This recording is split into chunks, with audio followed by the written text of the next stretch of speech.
through the people of Botswana and put a government that will dismantle that base, which is putting a threat on the whole of SADC.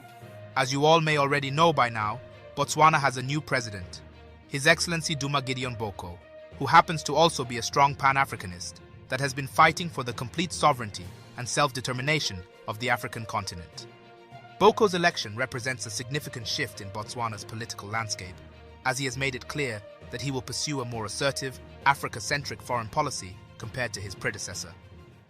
History does not offer us any blueprints. History offers us counsel and examples of how to do things and how perhaps not to do them. We have to identify solutions, sometimes brew them here, that work for our context. So the dogmatic approach of thinking, this is socialism, this is capitalism, and so this one is socialist, this one is capitalist, we are all here. Now, one of the ways in which the West, particularly the United States, maintains its influence and control over Africa is through the establishment of military bases in strategic locations across the continent. In the case of Botswana, there is a US military base located near the capital city of Gaborone, which has been a source of contention for many years. It's a very valued partnership that we have with Botswana from 2008, since its inception, going on 15 years now. We have built a mutual trust between the North Carolina National Army Guard and Air Guard with the Botswana Defense Force. Over the years, prominent African activists and political figures, such as South African Julius Malema, have been putting sustained pressure on the former government of Botswana to shut down the US military base, arguing that it undermines the country's sovereignty and serves as a symbol of continued Western dominance in the region and also a threat to South Africa. However, these calls had largely fallen on deaf ears, as the previous administration in Botswana maintained a relatively close relationship with the United States and was unwilling to jeopardize this partnership. With Boko now in power, can we finally say the days of the US military base in Botswana are numbered?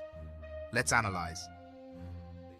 Foreign military bases, especially those operated by the United States and other Western powers, have long had a presence in various parts of Africa. In recent years, the US has established and maintained numerous bases across the continent under the banner of fighting terrorism, stabilizing regions prone to conflict, when in reality, it is just about securing US interests. Botswana, known for its stable democratic governance and ties with Western nations, has maintained cooperative security agreements with the US, which has led to the establishment of a military presence within its borders. There has been an outcry about this, and countries like those of the Alliance of Sahel States have been taking these bold steps of cutting ties with the West. And if Botswana, under the new leadership of Boko, finally takes the same decision to reject a foreign military base, this could greatly encourage and motivate other African nations to reevaluate their relationships with these global powers. This shift might lead African countries to prioritize partnerships that respect mutual interests over those that disproportionately benefit external powers, contributing to a more balanced and equitable global dynamic.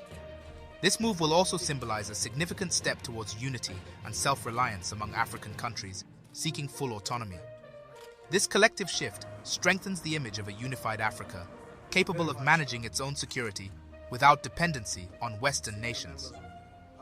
Furthermore, the departure of the US base in Botswana might prompt African leaders to further develop regional security mechanisms. A good example is the Alliance of Sahel States.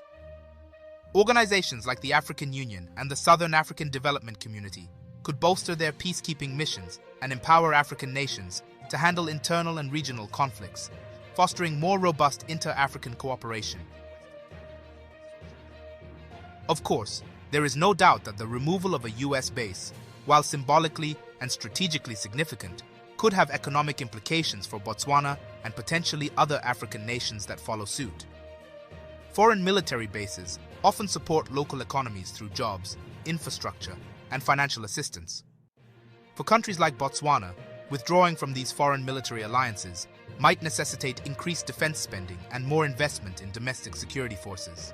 However, this could ultimately serve Botswana and Africa's long-term goals by fostering more sustainable, localized economic development and reducing reliance on Western funding. And that is how we become powerful and fully independent as a people. There is no doubt that Western nations, particularly the US, may view the removal of their military bases from Africa as a threat to their regional influence, which could prompt diplomatic or economic pressure on countries like Botswana. But if several African countries acted in unison, they could diminish Western influence and mitigate individual risks, sending a strong message of commitment to Pan-African principles. As a side note, the peaceful transfer of power from the former president to the newly elected leader is truly commendable. We've lost this election massively, right? And we need to come to terms with it and make space and give opportunity to the newly elected leaders and respect them and support them so that they can succeed, because it's Botswana's success that's most important.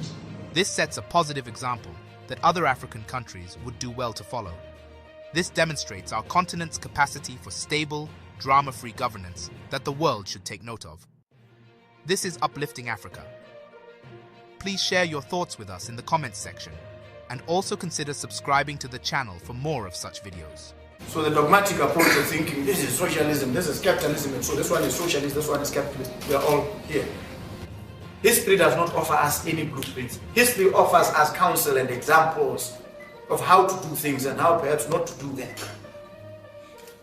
So those who think we go to history and we find some system complete, we call it capitalism.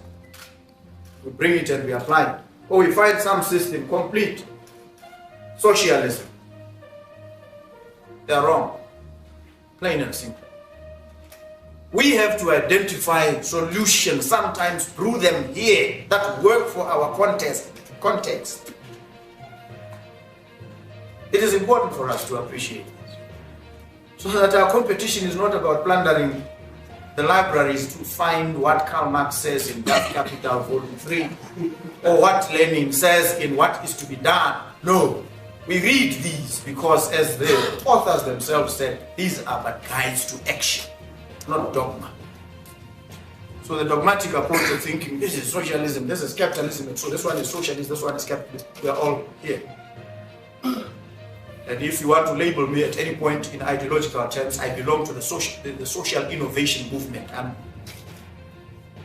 want to create, I want to reimagine. And that Italian philosopher Giambattista Vico says we can reimagine society because we created it. Society is an artifact. We create things and then we become prisoners and we think they can't be changed. We change them, and we can change them any which way, depending on whether it works for us, works for our people. And it need not be the same thing that anybody else is doing. This is the problem that the BDP faces. What they inherited, they can only tinker with at the margins. No, we want solutions that work for our people, for our country. And when we get into this terrain, you realize we must approach it with an open mind. There are no blueprints. We will sit, we will quarrel over things, and we will resolve them. We will strike compromises here and there, and we will proceed. When we realize this is not the right way, we will change course. This is what politics is about.